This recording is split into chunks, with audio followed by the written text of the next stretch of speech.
Hello. How's everybody's Tuesday going today? I hope that yours is so good. Today I'm going to be doing a Q&A live about my out-of-body experience. I get them often, and I have pretty much promised I would do this, and I never do it.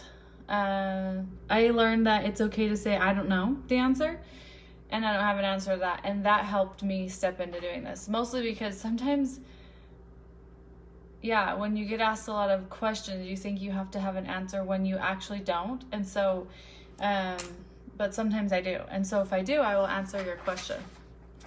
So if anybody's on here, comment below so I can see if this is working. So if anybody's on here, go ahead and comment below.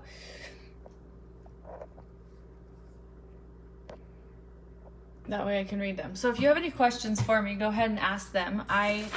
Throughout the little while, like the years, I have written them down on my phone, questions that I would just do this with, and I never done it. So today's the day I was in the mood, and I'm in the middle of creating my website. I'm on until I have to go. Okay, so hello. Let's see, it's Nicole and Heidi. How are you, ladies? Okay, so I'm in the middle of creating my website, and I'm doing the frequently asked questions. And so I was like, okay, throughout all the years, I've been asked a million questions. Just last weekend, I was at a baby shower, and I was asked several questions. And so I'm like, I'm just going to do it here. And that way, if you all have questions, you can ask me. And then I can answer them on my website also. But then I can also answer them here. So whatever questions you have, feel free to write in the comments. There's no right or wrong answer. If I have an answer, I'll answer, and if I don't, then I'll say I don't know. So I'm gonna start out with the first one. The first question is, did you die? So this is an interesting answer. I was put under anesthesia, and I don't always think that everybody tells you, like, if there's complications. I think there's a lot more complications in surgeries or in hospitals than what they tell people. So I actually did ask my doctor this the next time I had an appointment with her, and she didn't really answer. Well, she was just like, I don't know if she probably doesn't remember, but so I don't think I did, but I think I was able to just leave my body and go to the realm I needed to for the time, and then come back into my body. So if I were to answer that, I would probably say no, but I did ask her that because I just think sometimes when you're in a situation, I don't know that when there's like a complication, and I know with anesthesia there can be complications. So anyhow, okay, that's the first question I get asked all the time. So so that one's that. So the next one is, was it hard or shocking to enter back into your body? I would say it was the best experience I've ever had, because I was like in between both realms for like 45-ish minutes. And so I didn't think like what we think now. So it was like I didn't give a crap about what anybody thought at all times. Like during that whole entering back in, it was very much, I'm going to say what I think. I was not intimidated to talk to the doctor about my experience. The anesthesiologist and her husband understood that I had gone to, I called it heaven at the time, and seen guardian angels, because I apparently was telling them about it before I even woke up. And so it was the coolest 45 minutes, and sometimes I wish the floodgates would open that strong to me daily, because I do get stuck into like the way that everybody is here and caring about what people think and all of that. And so I definitely don't like I used to, though, at all. So I definitely live my truth a lot more than what I used to, and I just get to remind myself, like, it doesn't matter what other people think. So, but I did love boldly talking to the doctor and boldly telling her what I saw with her and how she saved so many lives and how God was pleased. And like, I talked to the anesthesiologist and his wife and those two and told them they were soulmates, which I didn't even know they were married beforehand. I had no idea. And I literally didn't think twice about it. So like, and then when I was telling my husband, it was like, it was just flooding through me, everything that I was going to say. And I didn't really think it was like, I didn't care what they thought at all. I didn't even think, are they going to think I'm weird? It was like, that part of me was gone, and I was just speaking truth, where when we're in this realm, that's always in the back of our mind. Like, are we going to be accepted? Are we going to care? And it wasn't like that. So, it was a little shocking. It did not hurt or wasn't hard, but it was shocking in how long it took me to fully enter in. And I don't think the veil fully closed, but it was more just like the most amazing feeling. That was how I would describe it. Okay. The next one I get often. Did you come back with gifts? Okay, this one's kind of a hard one to answer. I already had gifts. All of us already have gifts. All of us are healers at a certain level, or empathic, or whatever. It's just to what extent, and does it affect you, and is it your purpose? And so I already had gifts, but I hadn't stepped into them or didn't fully understand them. And then coming back, they were definitely heightened. And I was aware a lot more. Like, I was aware of all these fears that were controlling me. And I was committed, or like, what's the word? I was at just the point where I was like, this is not going to control my life anymore. It's taking too much from me, and it's not going to happen anymore. So, yeah. If you guys have any questions, go ahead and write them below. Because if you have any, then I could use them on my website. But I do have a bunch already that I'm finally answering. So yeah, my intuition is heightened. I kind of think that people who have an out-of-body experience, they almost need to be slapped in the face, or they're ready to start living a certain like purpose that they chose before, and then they're ready to like step into it. So it's almost like God's reminding them, like, hey, remember, oh, there you go, now go back to earth. So that's just what I think.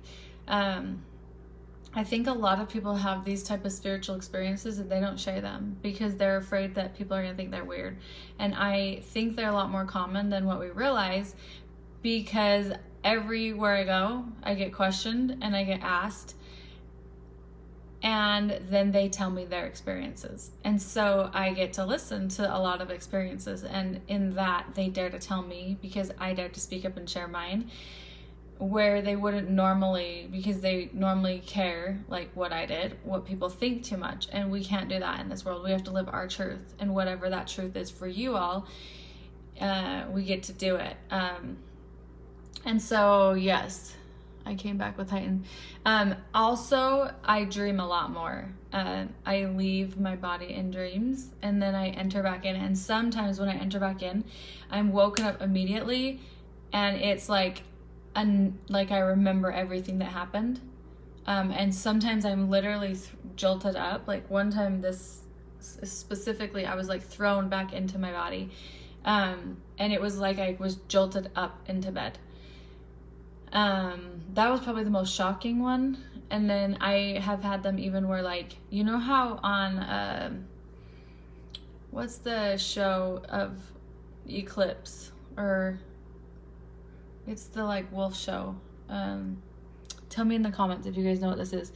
It's Bella. It's Bella, and it's that show where he like runs really fast. I have had out of bodies since my one that I leave my body and I'm like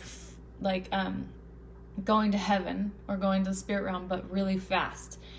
And where do you go when you leave your body? Where do I go when I leave my body? The spirit world, a lot. It happens, often.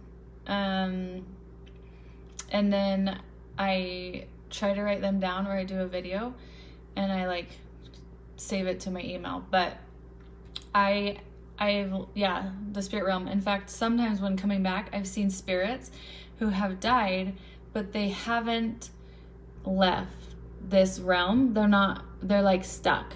And I've seen them like sitting on curbs, or like it's even in the middle of the night. I saw one time I was coming back into my body, and I lived in my last house at this time. This was like right after my out-of-body experience. And I did dream before my major like awakening experience. I did dream before that, but I dream a lot more now. And it's, so, or like I'll have a knowing come to me all of a sudden. So like I just have like a heightened intuition. But I also now have changed the way that I like go within and find my answers from within. Instead of turning to like everybody around me, I really dive within myself, which is why I love my soul purpose session, because I take you through what I took myself through, and we really find your answers, because I don't have your answers, only you do, and the power lies within all of you, and that's what's so fun. So where do I go when I leave my body? Where else? I've had several. I've seen like spirits on the other side. I've seen a little girl telling me, you're gonna be my mom, like 5 or 6 or maybe 7 times at this point. And she'll like grab my face. She's like, you're gonna be my mom. And my youngest is 9. And so I still feel like that's gonna happen. I don't know how. And I don't quite know how. In the dreams or when I leave my body, I often see that her mother has died.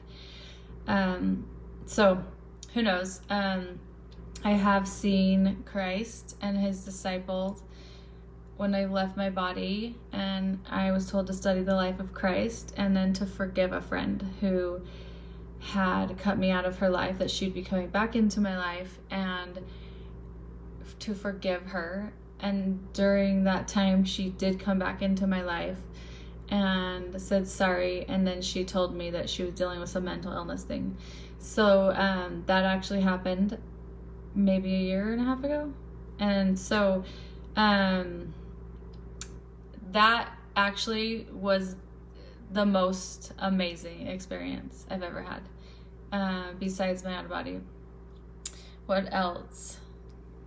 Where do I go to? I think it's just the spirit realm a lot. I don't know that you can really fully go to heaven without being resurrected. And so, I would just say the spirit realm, which the spirit realm is right here. It is right here with us. We just can't see it. And that's the biggest thing that's been so shocking, is it's right here and it's literally in our space, but we're so conditioned to forget, or like not ask for help, or only see what we see. And so when we start really like listening to our own inner self, or turning off the logic and the mind that continues to run, and really tap into like our own heart or our soul or our intuition, we start to pick up on signs. Like today, I saw the number 1111 right away again, which I don't normally see numbers a lot. I noticed that people who are more analytical, they see numbers. My husband says it's not a good explanation to say analytical, because to him that means like an accountant. To me, analytical means like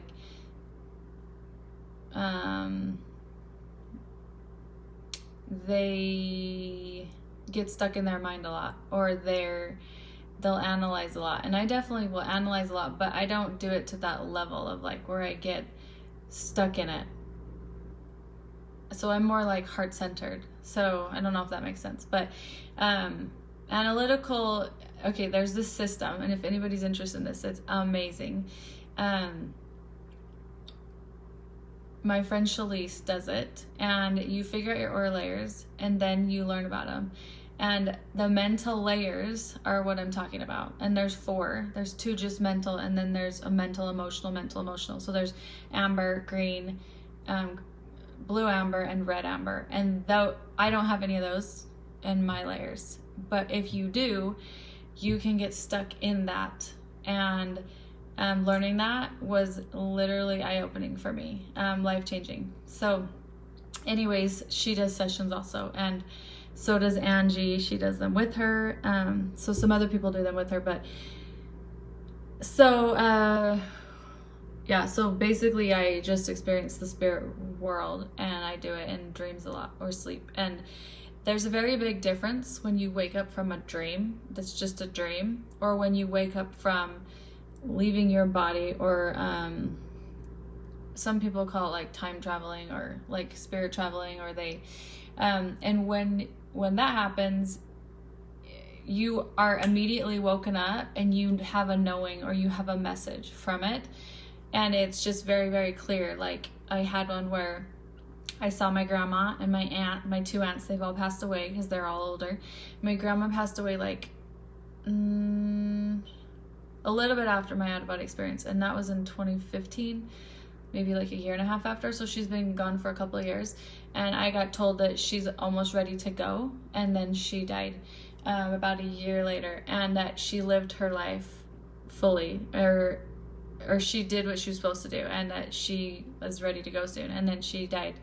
And she has come to me in dreams, and it's hard to like decide what to share and what not to share, because some things are just so sacred. But when it helps people, that's when I think it's okay. So when my grandma came, my youngest had a birthday, and at his birthday, my family's a chocolate family. Like I get chocolate cake and I get chocolate ice cream, and since I like chocolate, I just naturally would do it for my kids. Well, then my dad comes, and he's like took my boys to ice cream one night at Arctic Circle, and he got them vanilla. And then that year, my son said, I want a vanilla cake and vanilla ice cream for my birthday. And so I think I got him like cookies and cream ice cream and like a rainbow vanilla cake. And it was very different than all the years before, because I would normally do chocolate. Or I would do what they would ask, but they would ask for chocolate. And so it wasn't like I did it.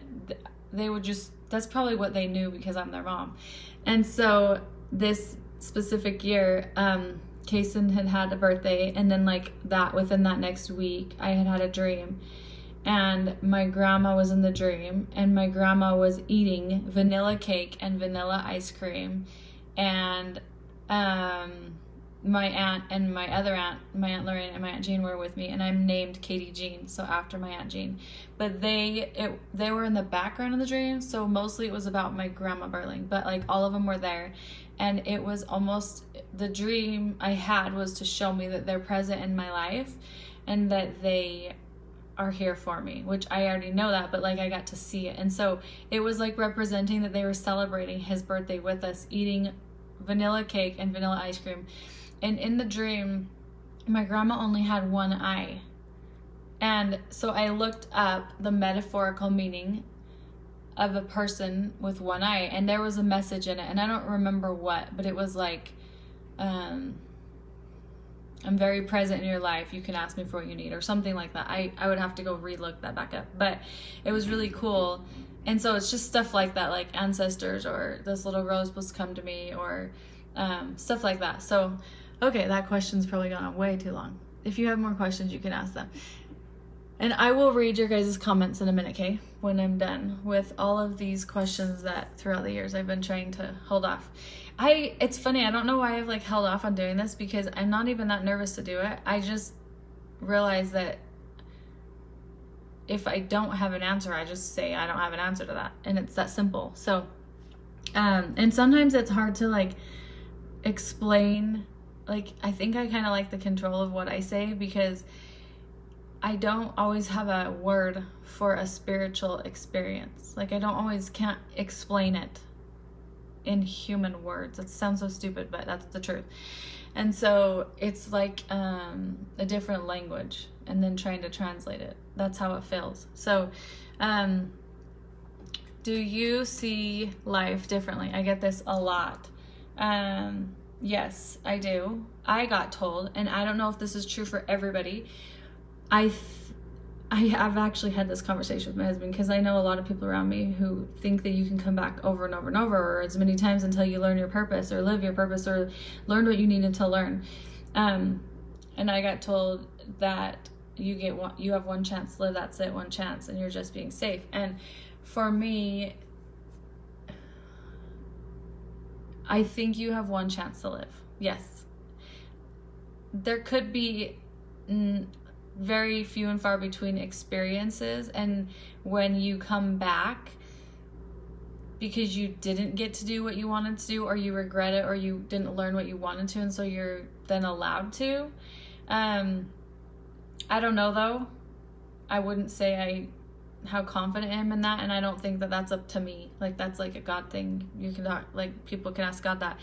But I would say that when people believe past lives, which I've heard a lot of people who are like, in my past life this, I think it is a memory from pre-earth life, and I think it's also a memory from our DNA from generations, because it's all of our DNA's like added on and added on and added on through all the generations, which is why it's so important to eat healthy, or to take care of your body, or to do the right things in life, maybe not to have addictions, or because then that DNA gets passed to your child, and then they have to then overcome that. Like, for example, my husband's grandparents abused his parents, and then his parents beat him. And then he has not ever beaten my children. And so he then was the chain breaker. But I'm sure if you look back in the generations, it probably was a generational thing. And so he just happened to be the one to break it. And I think those things can be harder. However, if my husband were to drink alcohol, or were to live a wilder life, or like choose those things to put in his body, like if he could have, maybe he would have an addictive personality, and he would be like abusive. You know what I'm saying? I don't know. He's chosen to not do those things, and so he has a lot more control than, like, not saying like everybody who drinks that will have that, but if he did choose certain choices, it could show up like that. Okay, so back to, do I see life differently? Yes, because back to my answer, having one chance, I see that this is my chance, and that I need to live my life without regrets, especially now that I was told it. It was almost like pressure now. So now, instead of like a fear to die, it's like a fear that I'm not living my life purpose. And I don't really like the word fear because it's not healthy. So it's not like a fear, but does that make sense? It's just more like, okay, I'm going to live my life, and I'm going to say what I want, and I'm going to do what I need. And so it can be harder. Like today I was in the store, and I respect everybody's views on this, but for me, masks are silencing ourselves. They are they're shutting people down, and they're making people not have connections. And I know I'm not supposed to wear a mask, and so when I'm in the store, I don't wear it, and I often get stared at like I'm the weirdo or whatever. And it's just, but I dare to do it because I came here to be me and to live my truth. And so I can handle the judgment calls that people will feel on me. Like I can just deal with it, because I know that everything that we're being told isn't true. And so I understand it differently. Like it's like a discernment thing. So I just like own it, kind of a thing. So obviously if I go into my kid's school, I have to wear it because they don't even let me through the door. They don't. And but yeah, so I just think like you might as well dare to live your life and stop caring how people are going to perceive you. In fact, you can hold your own. Like I did have somebody look at me with like eyes in the store, and he was like staring me down in the line. And it was kind of funny because my husband has a personality like his, and so I could do it right back to him because I was like, you're not going to intimidate me. Like, but it wasn't any words, it was the energy coming at me. And I just was like, this is my truth, that's your truth. let's just honor each other, like, you know. So anyways, so I live life differently in really caring about like what I came here to do, and following my passions. And they're sometimes so simple, you guys. We overcomplicate it. Like pink, I love pink. I love everything pink. So guess what? I'm creating my website and I'm putting pink on it because I love pink, and I get to choose those things, like, because it makes me happy inside. It brings out like my life and makes me excited. And so it's like the simple things like that. Like if I see something I want to wear, I choose to wear it because I love it. So next question, did you go to heaven? When I came back from my out-of-body experience, I did keep saying in the video I went to heaven and saw guardian angels, and I was like sobbing. And but I do think heaven, I think that I think it was probably the spirit world, and we look at that like it's heaven, we call it that. And so I think that now that I look back, I think it was probably the spirit world, and that's why so many ancestors were around, so many angels were around, people I knew, I didn't, like, so it was like hundreds of guardian angels. And so yeah, I think it was the spirit world. That's what I think. So how did you communicate with angels? I get this a lot. Nobody talked. It was just telepathy. And it's not like what I'm doing right now. It's like what happened to the guy in the store to me today. It was like he was sending me an energy that he disapproved of my decision, and I got to send it back. I don't care. That's not my truth. And I don't have to fear this. We have one chance to live. Let's all live. Like, let's not keep wasting this year. We're wasting it. And so, and it's but that's like an example on earth, and in heaven it was like peaceful and calm, and like I would think a thought and they would hear it, and then they would think a thought and I would hear it, and it was just telepathy. So it was almost like pureness, and everybody could hear. And so it was just like everything I needed to hear, I had heard.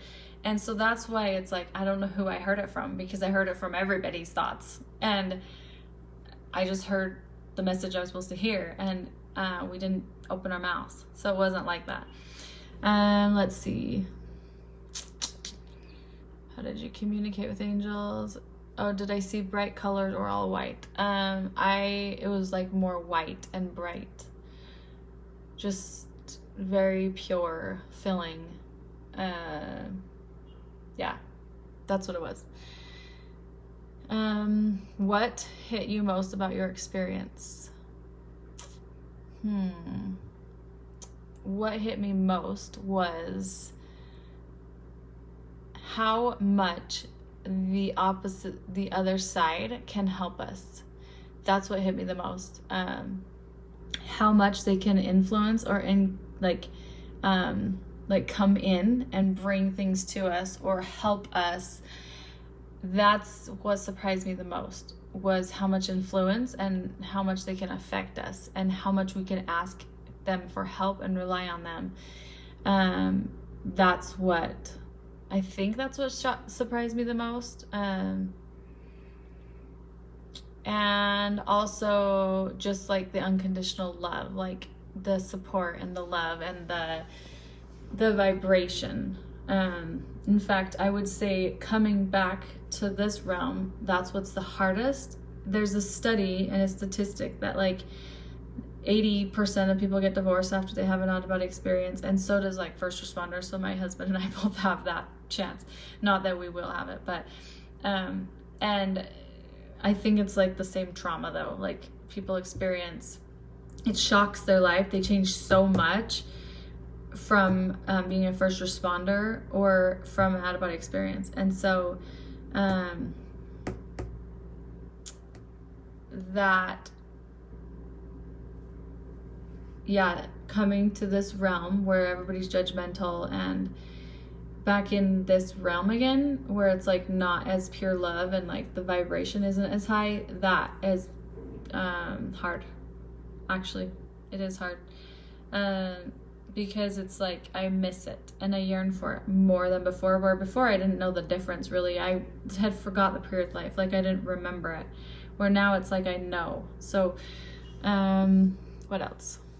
So now I just get to spend a lot of my time doing high vibrational things that I can sit in my light and then share my light with others.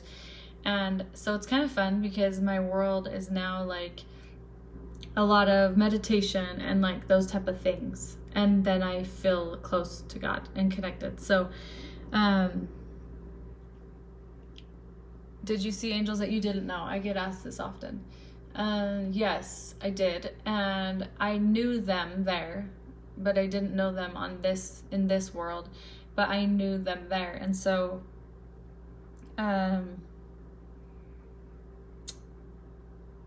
I still don't know who they are though. Like right now, I couldn't put a name like, oh, it was my great, but it probably was my like ancestors, but it was also like, maybe guardian angels that got called to help specifically me in this world. And then it's probably extended relatives. But when I was there, I knew them. I knew who they were. It wasn't like I didn't know who anybody was. I knew who they all were. And like they loved me and I loved them. So yeah. Let's see. Did you see angels that you didn't know? Are you afraid to die now that you have had an out-of-body or an NDE? No, I'm not afraid. In fact, I have a lot more peace, and I believe that children who suffer or die early, I don't think that they feel pain. I think God protects them from that. So let's say like a child was raped or abused or molested or yes, the person is allowed to do it because they have their free agency, but I don't think that the child has to experience the pain of it.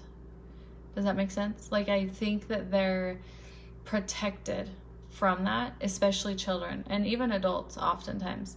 In fact, on Sunday, I went to a fireside with my 2 kids at stake, and this boy was from Tooele, and he got lost in a mine, and he didn't get out for like 6 days or a week or something.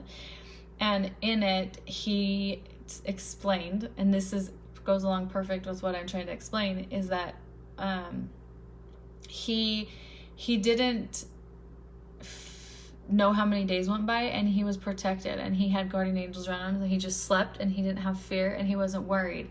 And he didn't see them, but he knew they were there. And that's what I'm saying. He was probably like 7 or 9, 7, 8, 9-ish. And he was protected. And so when you think of a little boy being in a mine and how scary that would be, it's interesting how much guardian angels can step in and the other realm will protect them. And so I see it like God doesn't allow them to feel it because they're too innocent and pure. And even adults, like, let's say there was like some terrible accident, oftentimes our spirit will like leave before the trauma hits or something. I don't know, I see that a lot. And so yeah, let's see what else. So no, I'm not that afraid because I kind of know that like God will protect you from that. And so yeah. And do you share everything you saw in your or experienced? I get this asked a lot. This is a funny one. No, I don't share everything. I share a lot, but I don't share everything because some of those messages were to my husband, and so he, just out of respect for him, I try not to like go in depth with that because that was just for him. And so yeah, I don't share everything and all of the experiences and stuff. And also I saw a little bit, I don't really talk about the religious side of what I saw, because I know not everybody's my religion. And so I don't really explain that part of it, what I saw with that. I just experienced that if it's damaging to somebody or it hurts somebody, that's not what it's there for. It's there to help them. So if it's causing them damage, then it's okay for them to not necessarily be a part of it, because that's not the point of religion. And yeah, so it's not here to cause that. And then I saw that we don't have to indoctrinate our children, that they already have answers within them, that they can see it and feel it, and they know, like, they have their light. They have like a light within them. And so, yeah, I did see that. I don't really share that a lot. Have you had any more out-of-body experiences? I get asked that a lot.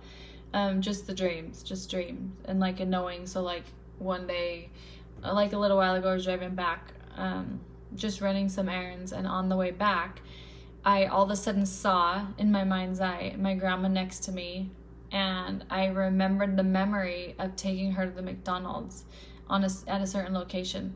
And then it dawned on me, and I looked around, and I realized I was a street away from that McDonald's. And so it was as if my grandma joined me in the car, and then she reminded me of this experience, and like showed me love and showed me she was a part of my life, and reminded me of the memories. And then like, hey Katie, we're at this location, pay attention, this is when you took me here. And I'm like, oh, and then I remembered. So but I wouldn't call that an out-of-body experience. So that's just like intuition and getting a knowing, like the gift of knowing, and just all of a sudden like knowing something. And so for a lot of you have these experiences, we all do, and really believe them, because sometimes we get in our logic and we like sit and think, did that really happen? And then we analyze it, and then we kind of take the purity and the spiritualness and the amazingness of that message, and we don't believe it, or we like, well, was that really true? I don't know if it really happened. No, it was that pure, it was that true, and just believe it, and don't analyze any more of it. It's just like hold on to that sacredness of it. And so yeah, I think that's, let's see if I have any questions from you all. Where do you go when you leave your body? I answered that one. I have had that happen, but I don't remember anything after that. Yes. Have you read a lot of near-death experiences? Do any conflict with yours? I have read a lot, Ashley. In fact, this is what's so fascinating. This is how good God is, and He will give you examples in your life of what your path and your purpose. For example, when my husband was younger, he had 2 fires in his house. And then we happened to have a fire by us right before he stepped into being a firefighter. And those are the universe bringing you, like showing you, like, oh, this is part of your purpose. This is part of your path. For me, I loved everything spiritual, everything. I would read every out-of-body experience. I went to INs. They have meetings actually once a month, and people share their out-of-body experiences. So before I even was asked to speak there myself, I went and shared, or I went to other people's, and I loved it. Like, I would like soak them in and just research them. I have more out-of-body experience books than any books, and except I have a lot of self-help and relationship type books. I have a lot of relationship. And so I totally did. I read them a lot. And it's funny because at first I was a little nervous to tell people that, because I'm like, people are going to think that I made up mine. But no, it's that God prepared me for what I was going to see and what I was going to experience, and the message He wanted me to share with the world. And so He'll often give you guys hints. So like, I love relationship type of stuff. I dive into it. I constantly am having my husband take this test, take this, do this. And he just does it because he knows it's me. And so like, I'm the girl who's on a date night, and we're like talking at dinner, and we're taking a personality test, and then we talk about our results and like how it works with each other. And so like, I just love everything relationship wise. And so, and now it's funny because I have sessions have come out about sex intuition session, or healing your heart, or I have one coming up that I haven't released yet. I've created it, but I haven't released it. And these are all like on-demand ones, so like pre-recorded, but you get them, like you buy it and then you get it and I send it to you. But this one is the magic, what is it? Creating a Magical Marriage. I think that's what it's called. How to Create a Magical Marriage or something like that. And it's all the stuff I have taken throughout all the years of my marriage and I put it into this session. This is my most favorite session. So like, isn't that interesting? My sessions are coming up as relationship type of stuff. And and then there's also another one about staying in your logic, getting in your mind and not tapping into your heart, but like overanalyzing. There's a session on that. And then I'm going to be doing one on femininity, which I haven't created that one yet. But so again, it's funny what happens. You end up doing a lot of your soul work with things you're passionate about. Do you have any conflict with yours? Okay, sorry, I had a phone call come through. A lot of people are not told they had one chance to live like I did. And maybe it doesn't pertain to them. I don't know. Maybe I needed to be pushed more to do what I needed to do, to dare to step into it, because I was really afraid to public speak, and I was really afraid to read in front of people, and it would scare me so much that I would trip over my words and I would start having major anxiety, and it controlled me. It was really bad. And so I had to really overcome that, and I still have to. Like, I'm speaking next month at a retreat, and I haven't started preparing for it or anything, but I haven't really thought about it. My fear have gone away compared to before.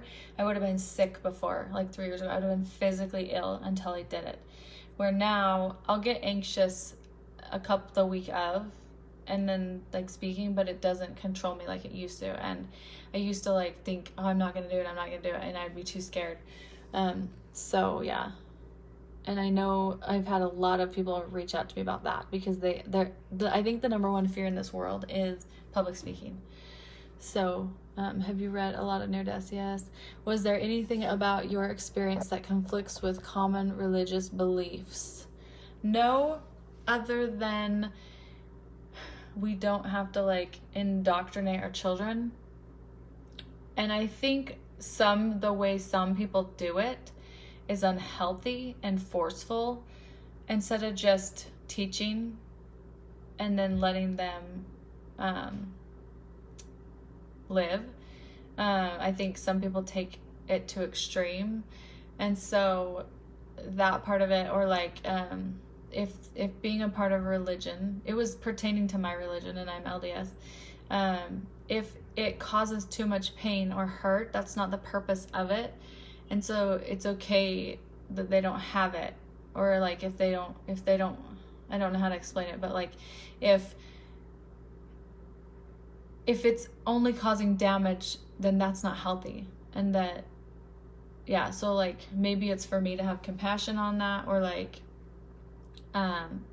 if it's causing damage, the point of religion is to help you. It's to create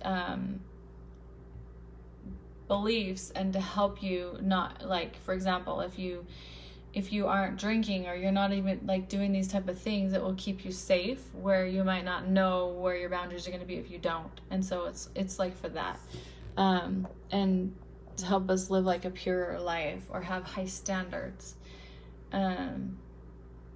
in life. And also it's really good to have like a system to follow, like for that reason too. Like, you just know your beliefs, and I believe this, and this helps me, this choice is made for me at a party, that I'm not going to do drugs because I already decided it, where before you might have not pre-thought it, but now you have. And so just stuff like that.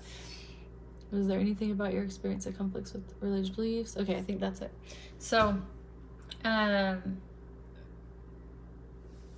so I think that's really all. If you have any more questions, let me know. I hope that I explain them good. Sometimes it can get a little bit like hard to like word it the right way and stuff. So anyhow, if you have any other questions, Michelle. Hello, Michelle. Let's see who else. Yeah. So I had fun actually doing this. It was funner than I thought. So yeah, I have 2 kids at home right now who aren't feeling the greatest. So I'm surprised they didn't come up at all. They were pretty quiet. So I think that's really it. And I hope that you guys all have the best day. Today is a little bit, now it's finally getting sunny outside, but it's been kind of gloomy. So I have been so busy putting together my website with my husband, and I am loving how it's turning out. It's so awesome. So I think that's really all. And I learned that in creating all these sessions I've been creating that I say a lot, and I need to not say a lot. It's so hard because it's like a filler word. When you start like listening to yourself, you're like, oh my gosh, I do this, or I say this, or yeah. So that's kind of funny. Anyhow, I hope that you guys have such a good day, and if you have questions, let me know. Okay, love you all. Bye.